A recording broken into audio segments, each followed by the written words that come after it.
नमस्ते दोस्तों, मैं हूं प्रिया और मेरे साथ है रोहन। आज हम एक बहुत बड़े सवाल का जवाब ढूंढने निकले हैं, खासकर उन सब के लिए जो अपनी 20s में हैं। सवाल ये है कि क्या सिर्फ 6 महीने में 1 लाख रुपए बचाना मुमकिन है? सुनने में तो ये पहाड़ जैसा लगता है, लेकिन हमारे पास एक कमाल का प्लान है।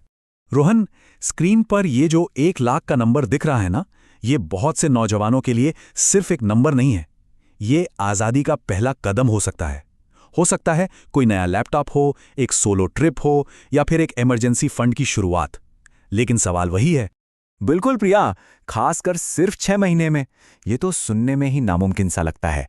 क्या ये सच में हो सकता है? अरे हाँ रोहन, बिल्कुल हो सकता है। और इसके लिए कोई जादू की छड़ी नहीं चाहिए, बस एक स्मार्ट प्लान और थोड़ा सा डिसिप्लिन। और आज हम वही secret plan step by step खोलने वाले हैं। तो ये रहा हमारा पूरा रोड मैप। हम इस चैलेंज को समझेंगे, अपने खर्चों की जासूसी करेंगे, एक गेम प्लान बनाएंगे, कमाई बढ़ाने के तरीके खोजेंगे और आखिर में पैसे को काम पर लगाएंगे। अंत तक जरूर बने रहिएगा, क्योंकि असली एक्शन तो आखिर में ही शुरू होगा। तो चलिए शुरू करते हैं पहले पड़ाव से, द 1 लाख रुपीज चैलेंज। ये कोई किताबी बातें नहीं है, बल्कि भारत के यंग प्रोफेशनल्स के लिए बनाया गया एक प्रैक्टिकल गाइड है। बिल्कुल, और कोई भी प्लान बनाने से पहले हकीकत को समझना बहुत जरूरी है। इंडिया में ज्यादातर युवाओं की शुरुआती सैलरी, आप जानते ही हैं, 25,000 से 40,000 रुपए महीने के बीच होती है। सही कहा प्रिया। और इसी सैलरी रेंज में रहते हुए 1 लाख रुपए बचाने ही तो असली चैलेंज है। कोई हवाई बातें नहीं होंगी, सिर्फ प्रैक्टिकल तरीके।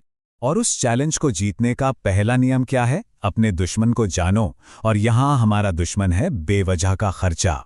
तो पहला कदम है अपने खातों को समझना, मतलब ये ट्रैक करना कि पैसा आखिर जा कहां रहा है। इसे आसान बनाने के लिए चलिए एक कहानी सुनते हैं। मिलिए राहुल से। राहुल 25 साल का है और एक टेक कंपनी में काम करता है, जहां उसकी महीने की सैलरी है 30,000 रुपए। मुझे लगता है हम में से कई लोग राहुल की सिचुएशन से रिलेट कर पाएंगे। अब ये स्लाइड बहुत मजेदार है। जब राहुल ने अपने खर्चे ट्रैक किए तो पता चला कि वो खाने पर 10,000, ट्रांसपोर्ट पर 5,000 और एंटरटेनमेंट पर 8,000 रुपए खर्च कर रहा था। अरे बाप रे, मतलब महीने के 23,000 रुपए तो बस इन्हीं 3 चीजों में चले गए, और बचत सिर्फ 7,000 रुपए की। मुझे लगता है कई लोग ये देखकर चौंक गए होंगे, बिल्कुल मेरी तरह। बिल्कुल रोहन, और राहुल की कहानी हमें सीधे हमारे अगले कदम पर ले आती है, द सेविंग्स गेम प्लान। अब जब हमें पता चल गया है कि पैसा कहाँ जा रहा है, तो अब हम उसे कंट्रोल करना सीखेंगे। तो हिसाब बिल्कुल सीधा है। 6 महीने में 1 लाख बचाने हैं, तो हर महीने का लक्ष्य हुआ लगभग 16,667 रुपए। प्रिया, 1 मिनट, ये तो राहुल की 7,000 की बचत से डबल से भी ज्यादा है। सच कहूं तो ये नंबर देखकर ही थोड़ी घबराहट हो रही है। मैं समझ सकती हूँ, ये थोड़ा डरावना लग सकता है, लेकिन घबराइए नहीं। हम इसे छोटे छोटे टुकड़ों में तोड़कर हासिल करेंगे। और इसे हासिल करने का सबसे पॉपुलर और असरदार तरीका है 50-30-20 का नियम। ये पैसे को मैनेज करने का एक बहुत ही सरल फ्रेमवर्क है। मतलब 50% अपनी ज़रूरतों पर खर्च करो, 30% अपनी इच्छाओं पर और 20% सीधा बचत में डालो। चलिए इस नियम को राहुल की 30,000 की इनकम पर लगाकर देखते हैं। ज़रूरतों के लिए 15,000, इच्छाओं के लिए 9,000 और बचत के लिए 6,000 रुपए। रुको प्रिया, इस नियम के हिसाब से तो बचत सिर्फ 6,000 रुपए हो रही है, जबकि हमारा टारगेट तो 16,667 रुपए का है। ये इतना बड़ा गैप कैसे भरेंगे? बहुत अच्छा सवाल है रोहन, और इसका जवाब है स्मार्ट कॉस्ट कटिंग। हमें अपनी जिंदगी से खुशियों को नहीं, फालतू खर्चों को हटाना है।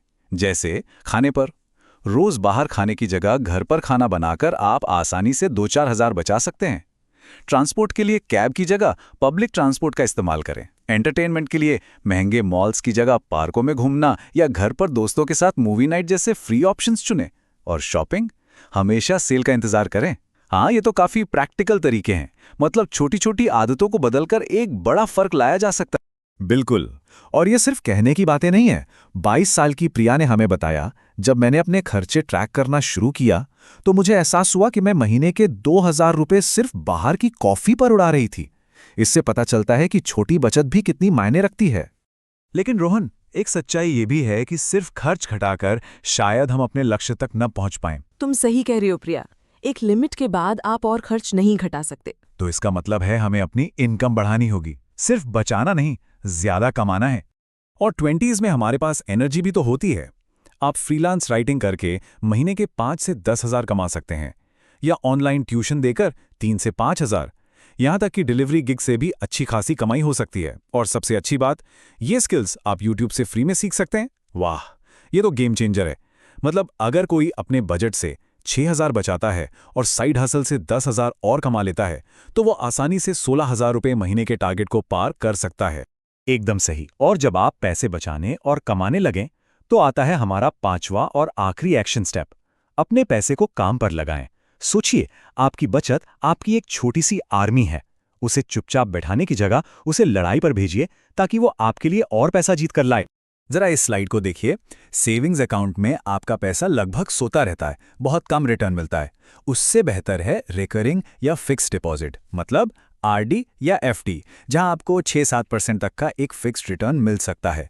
और अगर आप थोड़ा रिस्क लेने को तैयार हैं, तो एसआईपी यानी म्यूचुअल फंड्स में ज्यादा कमाने का पोटेंशियल है। हालांकि ये मार्केट के उतार चढ़ाव पर निर्भर करता है। तो जो लोग अभी शुरुआत कर रहे हैं, उनके लिए आरडी या एफडी एक सुरक्षित और अच्छा ऑप्शन लगता है, जहां पैसा डूबेगा नहीं, ये पक्का है। हाँ बिल्कुल, लेकिन एक बहुत ज़रूरी बात याद रखें, किसी भी तरह की इन्वेस्टमेंट से पहले एक इमरजेंसी फंड ज़रूर बनाएं। इसमें आपके 3 से 6 महीने के ज़रूरी खर्चों के बराबर रकम होनी चाहिए। ये आपका फाइनेंशियल सेफ्टी नेट है। तो दोस्तों, अब आपके पास पूरा ब्लूप्रिंट है। हमने आपको एक नक्शा दे दिया है। अब इस रास्ते पर चलना आपकी बारी है। सच कहूं प्रिया, इस बातचीत से पहले मेरे दिमाग में भी बस एक बड़ा सा सवाल था, 1 लाख रुपए। ये एक पहाड़ जैसा लग रहा था। लेकिन अब मुझे वो पहाड़ नहीं, बल्कि उस पर चढ़ने के लिए सीढ़ियां दिख रही हैं। पहले खर्च ट्रैक करो, फिर स्मार्ट कटौती, फिर साइड हसल। अब ये नामुमकिन नहीं, बल्कि एक करने लायक प्लान लग रहा है।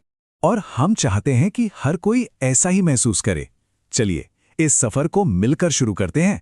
हमें नीचे कमेंट्स में बताइए, इस प्लान को देखने के बाद आपका हर महीने का सेविंग टारगेट क्या है। बिल्कुल, सबसे जरूरी बात है शुरुआत करना। कल का इंतजार मत कीजिए, आज ही शुरू करें।